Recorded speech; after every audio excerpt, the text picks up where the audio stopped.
ASQ Podcast, podcastnya Asifa Kolbu. Assalamualaikum warahmatullahi wabarakatuh. Halo, apa kabar sahabat semua di rumah? Berjumpa kembali di Alantera Ramadan ASQ Podcast, podcastnya Asifa Kolbu. Jadi teman-teman, pada kesempatan hari ini kita sudah kehadiran narasumber ya, yang akan menemani para sahabat di rumah untuk menunggu waktu berbuka. Pada kesempatan kali ini sudah hadir di studio ada Ustazah Ana. Assalamualaikum Ustazah Ana. Waalaikumsalam Pak Arsil. Sehat kabarnya Ustazah Ana? Alhamdulillah sehat. Alhamdulillah. Lancar puasanya Ustazah Ana? Alhamdulillah. Alhamdulillah. Ini kita sudah masuk ke hari ke-22 Ustazah Ana ya? Iya betul. Iya. Sejauh ini puasanya makanan berbuka di rumah yang paling Ustazah Ana suka itu apa Ustazah Ana? Tentunya yang manis, karena kita disunahkan untuk berbuka yang manis ya Pak Arsil ya. Kurma, es buah, dan semacamnya. Iya, jadi betul teman-teman ya, disunahkan oleh Rasul bahwa kita kalau mau berbuka puasa gitu ya, disunahkan untuk berbuka dengan yang manis gitu. Salah satunya juga kue-kuehan ya, saya suka makan kue Bika Ambon, Ustazah Ana. Oh iya. Kenapa Bika Ambon? Karena Bika Ambon makanan yang cukup menarik ya. Kalau kita lihat secara sekilas, kita lihat kalau Bika Ambon itu makanan yang berasal dari Ambon. Padahal teman-teman di rumah, sahabat semua di rumah, Bika Ambon itu makanan khas dari Medan. Oh gitu ya. Dari Medan, bukan dari Ambon, Ustazah Ana gitu. Jadi menipu gitu ya. Jadi ada, kalau kita nggak gali secara dalam, ternyata makanannya itu berasal dari Medan gitu. Iya. Dan ini berhubungan dengan materi kita hari ini, yaitu tabayun gitu. Betul. Ya Ustazah Ana ya. Jadi untuk para sahabat di rumah, kalau saya pribadi ya Ustazah Ana sering mendengar istilah tabayun itu belakangan ini. Begitu maraknya sosial media gitu ya.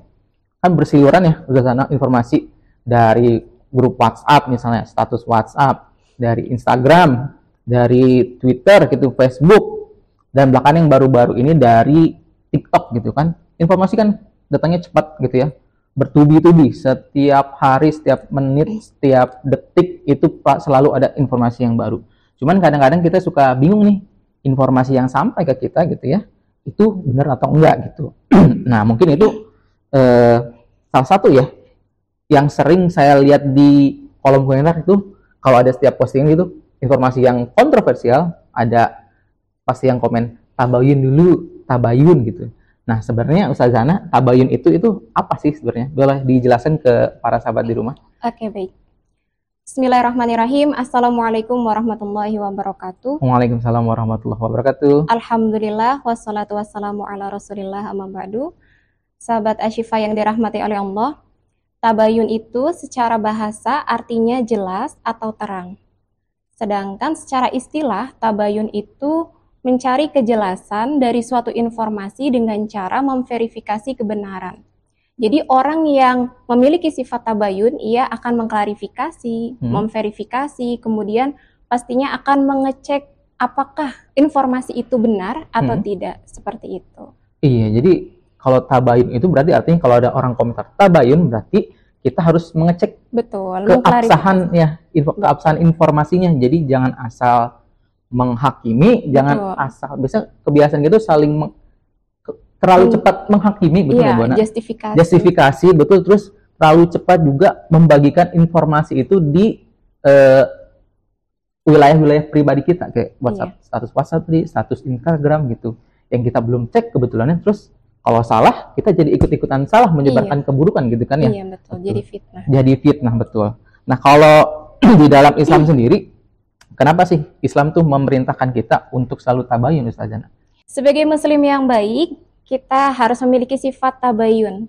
Sebagaimana perintah Allah Subhanahu wa taala dalam Quran surat Al-Hujurat ayat 6 yang berbunyi, A'udzubillahi minasyaitonirrajim. Bismillahirrahmanirrahim. Ya ayyuhalladzina amanu in ja'akum fasikum binaba'in fatabayyanu. Al-ayah, sadaqallahul adzim. Yang maknanya, hai orang-orang yang beriman, jika datang kepadamu orang fasik membawa kabar berita kepadamu, maka periksalah dengan teliti, agar kamu tidak menimpakan musibah kepada suatu kaum tanpa mengetahui keadaannya yang menyebabkan kamu menyesal atas perbuatanmu itu. Betapa pentingnya ayat ini sehingga kita itu harus bertabayun dengan informasi yang belum tentu Pasti. kebenarannya atau diragukan kebenarannya. Bisa jadi apa yang kita informasikan kemudian kita terima, kemudian terjadi perselisihan atau prasangka buruk karena tadi kita tidak teliti dalam menyikapi informasi tersebut.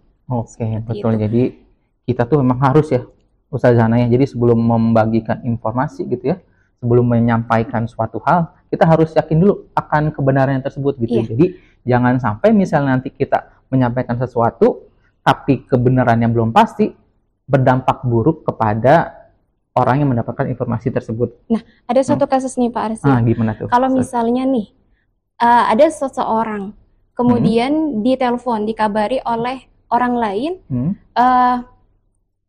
bahwa keluarga seseorang tersebut, misalnya katakanlah Pak A, ini mendapatkan musibah. Kemudian orang yang mengabari tadi meminta ditransfer sejumlah uang. Kalau misalnya itu pertanyaan itu ditujukan kepada Pak Arsi, menurut Pak Arsi itu bagaimana? Kalau kita Harus bagaimana? harus bagaimana? Kalau ada keluarga kita gitu ya, kita ditelepon ada keluarga kita yang mendapatkan musibah, Iya, dan kita harus buru-buru mengirimkan sejumlah uang iya betul. untuk menolong orang tersebut, keluarga kita tersebut gitu ya. Kalau kita mungkin dalam keadaan panik gitu ya, Iya. Ustazah Ana ya, kita pasti langsung kirim-kirim aja, udah saya kirim ke nomor langsung kirim-kirim gitu ya. Pasti kalau orang dalam keadaan panik tuh pastinya tidak bisa berpikir dengan jernih. Jadi Iya betul. apapun informasi yang kita dapat pasti langsung kita laksanakan gitu. Oke gitu. Tapi akan sangat riskan kalau ternyata itu tidak kita klarifikasi, tidak diverifikasi, tidak dicek dulu apakah itu betul atau tidak. Karena sekarang juga zamannya maraknya penipuan, jadi langkah yang harus kita ambil seharusnya kita harus mengecek terlebih dahulu, tabayun terlebih dahulu. Apakah itu benar atau tidak, seperti itu. Agar kita sama-sama terhindar dari sesuatu yang tidak diinginkan. Oke, betul. Baik, Ustazah Ana. Nah, ini yang jadi sumber permasalahan kita juga ya. Belakangan ini, bahkan di kemarin-kemarin ya, di bulan-bulan politik, itu kan pasti banyak ya berseliweran informasi-informasi yang kita sendiri nggak tahu ya kebenarannya, apakah itu benar atau enggak gitu ya. Nah, Banyak iya, orang betul. makin share aja gitu ya. Nah, gimana sih caranya supaya kita ini bisa memastikan bahwa informasi itu tuh betul gitu ya, informasi itu benar gitu. Bagaimana cara kita membiasakan diri supaya kita tuh nggak terbiasa memberikan informasi yang memberikan informasi yang kebetulan belum pasti ya. Kadang-kadang kita suka kita dapat informasi sepotong-sepotong gitu ya, tapi kita mengambil kesimpulan yang utuh gitu atas informasi yang sepotong-sepotong tersebut. Gimana caranya itu, Ustazah Ana? Oke, baik. Berarti cara untuk menerapkan tabayun dalam kehidupan sehari-hari. Yang pertama, kita harus memastikan sumber informasi yang kita dapatkan harus valid, kredibel, dan dapat dipercaya. Jangan sampai informasi yang kita dapatkan itu dari orang-orang yang memiliki kredibilitas rendah, seperti orang yang suka melebih-lebihkan, suka berbohong, kemudian suka membolak-balikan fakta. Nah, ketika kita sudah mengetahui sumber informasi ini valid, maka insya Allah kita akan terhindar dari berita hoax dan berita palsu. Kemudian selanjutnya kita harus melihat konteks ruang dan waktu. Jadi ketika kita mendapatkan suatu berita, kita harus tahu berita itu kapan terjadinya, di mana, dan lain-lain, sehingga kita beritahu bahwa berita itu relevan, seperti itu.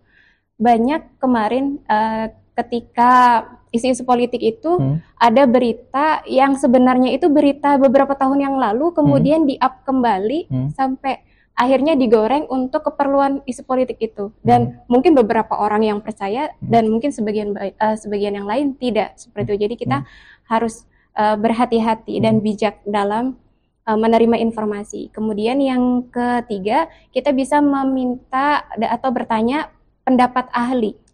Ketika kita bingung, apakah informasi yang kita terima itu benar atau tidak, maka kita bisa bertanya kepada ahli yang tentunya wawasan terkait dengan konteks tersebut. Misal, kemarin ada berita terkait dengan bayi, seorang ibu melahirkan bayi, kemudian kepalanya bayi tersebut tertinggal dalam rahim.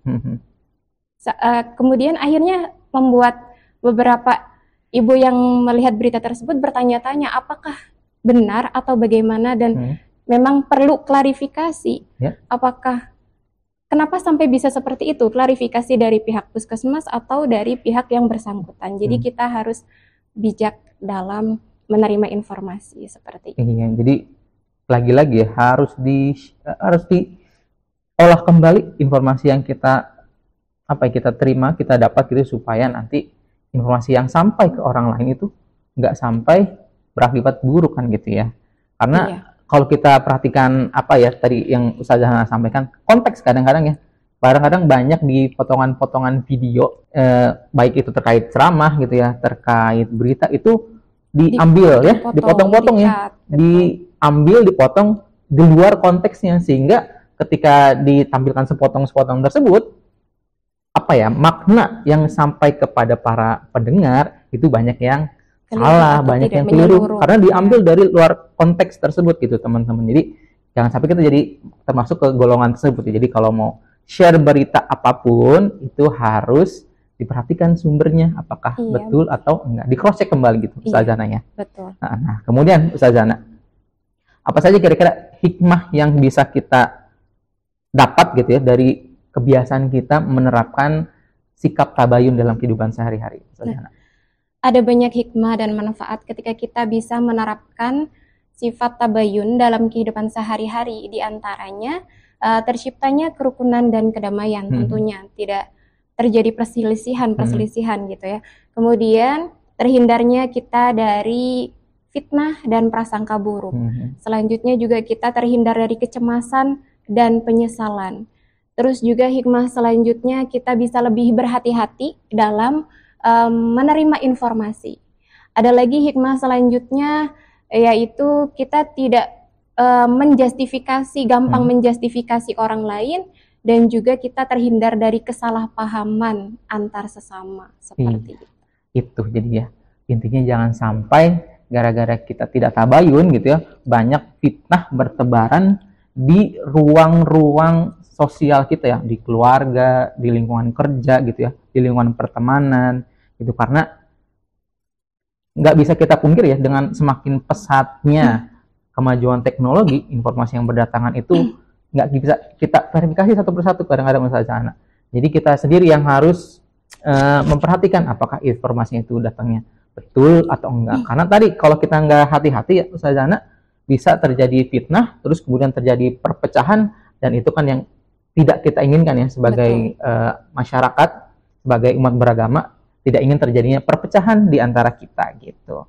Nah, terakhir Ustazah Hana, sebelum kita tutup program kita hari ini, adakah pesan-pesan yang ingin disampaikan kepada sahabat di rumah terkait tema kita hari ini, yaitu tabayun? Silakan Ustazah Hana. Sahabat Asyifa yang dirahmati Allah, kita berada di era informasi, yang mana pada zaman dulu kita kesulitan untuk mencari informasi, tapi sekarang kita kesulitan untuk memilah-milah informasi. Maka salah satu faktor yang menentukan kualitas ucapan kita adalah bagaimana kita untuk menyikapi dan memanage informasi yang kita dapatkan. Maka bijaklah dalam menerima informasi dan menyebarkannya. Semoga kita semua selamat baik di dunia maupun akhirat. Nah, baik, terima kasih Ustazah Hana. Itu tadi kata kuncinya teman-teman semua ya. Bijaklah dalam menerima informasi dan bijaklah pula dalam menyebarkannya. Jadi itu pesan dari Ustazah Hana untuk hari ini. Dan dengan demikian berakhir sudah program kita hari ini. Untuk teman-teman yang di rumah, terima kasih sudah menyaksikan acara kita ya dari hari ke hari. Semoga acara kali ini dapat memberikan manfaat kepada teman-teman semua di rumah. Akhir kata, saya Arsyil Adim. Saya Ana Kurniati. Terima kasih atas semuanya. Wassalamualaikum warahmatullahi wabarakatuh.